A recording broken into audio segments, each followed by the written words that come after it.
Kamati maalum ya NEC CCM Zanzibar imewataka wana CCM kujimarisha na kujiweka tayari na hatimaye kujitokeza kuletea CCM ushindi katika uchaguzi wa marudio.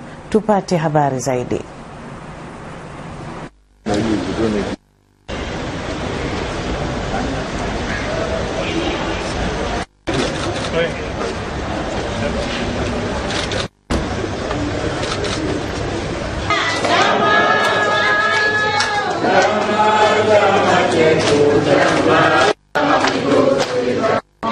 Tamko hilo limetolewa kufuatia kikao katika afisi kuu ya CCM Kisiwandui kilichoongozwa na makamu mwenyekiti wa CCM Zanzibar Dr. Ali Mohamed Sheni. Kikao hiki kimewataka wana CCM kujipanga na kujitokeza kwa wingi kukipa ushindi na kuwachagua viongozi wa Chama cha Mapinduzi watakaogombea katika ngazi ya urais, uwakilishi na udiwani.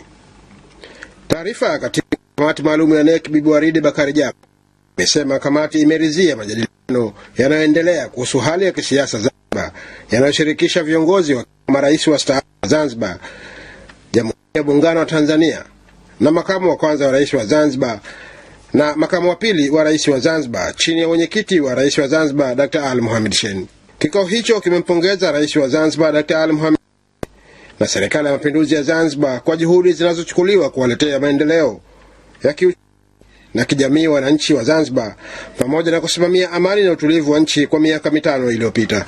Aidha, kikao hicho kimeitaka serikali ya mapinduzi ya Zanzibar kuongeza juhudi za kubuni mikakati madhubuti itakayosaidia kwa kasi kubwa kuanzishwa kwa miradi mpya ya maendeleo mjini na vijijini, Unguja na Pemba, kuinua mapato ya taifa.